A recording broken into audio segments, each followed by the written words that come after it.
Yo, hello guys! And today in our studio Inscryption. The Inscryption, who likes the digital card games? Personally, I love them much as the Hearthstone, the Gwent from the Witcher universe, outstanding games. So, as I said before, personally I love them. So naturally, when I saw the trailer for Inscryption, I was instantly sold. It looked like a simple and positively addictive game that I could chill out and sink my teeth into for a nice review. After 16 hours so through, I realized that Inscryption is much more than a single card game. I'd never been so happy to be so wrong in my entire life. All through, the addictive part remained very true. In the early hours of this delightful title, you'll be fooled into thinking you know everything there is known about this game. You move a token on a board one step at a time, choosing alternative paths, each one resulting in a different set of enquaders represented by a symbol on the board. Some give you additional cards, others buff your existing ones as well as the new items. Eventually, you'll end up having to battle your deck against the EA foe. The gameplay dynamics are easy to understand. It's simple turn-based affair. Each card has attack and defensive points, and your goal is to tilt your opponent's skills 5 points in their direction to win the match. Strategy can be your key to victory, and if you're lucky enough on your draw, you can even win in a first turn. The opposite can be course true, as you can also lose quite quickly, as the battles can go pear-shaped in the space of a couple of turns.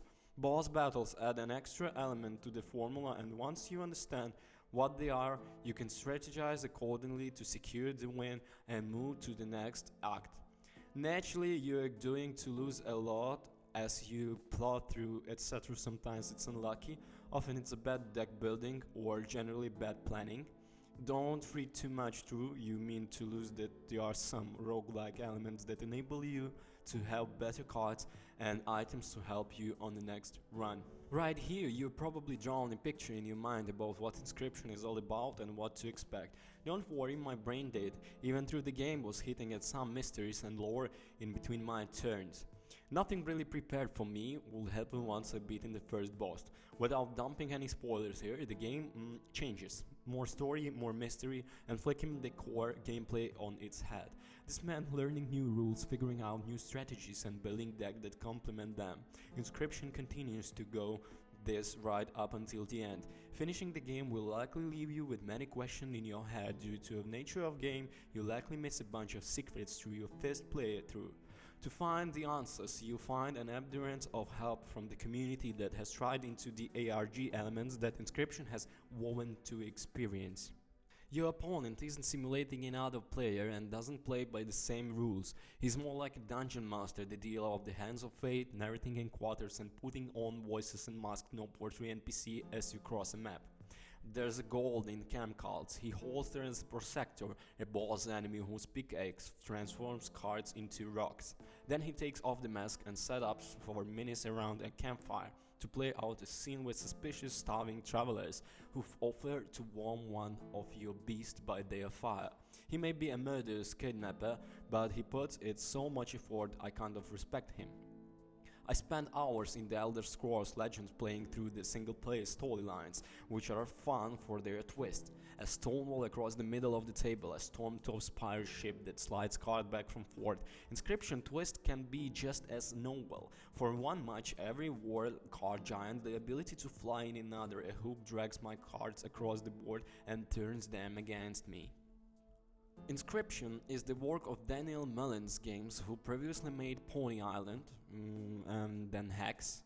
All three of the games more layered than a winning Great British Bake Off cake. When Inscryption revealed more layers, I won't spoil exactly what, but they are significant, it felt more like a core than a revelation. Where Pony Island was lean and pointed, Inscryption is more like the Hex, which was overstuffed with ideas and didn't do all of them justice. In initial hours, Inscryption is an early delight full of mystery that feels fades long before it ends, and now I think I prefer if board game night moved on. We played something else, even if the Kickstarter nonsense that comes with the 5 kilograms of plastic figures and takes half of the night to explain. Like the most deck builders, Inscryption is run based. Losing means starting over. Through you get to design, one new card can be found in future runs, and they can be obscenely overpowered if you do it right. Plus any solved puzzles in the cabin remain solved. Initial defeats still felt like progress, but after my fifth successful run, I had to solve another puzzle and then repeat the victory, and then was when I came a drag. The multi-stage boss battles are initially full of surprises, trading animal pets for OP cards, for example, that become more chore-like each time they repeated.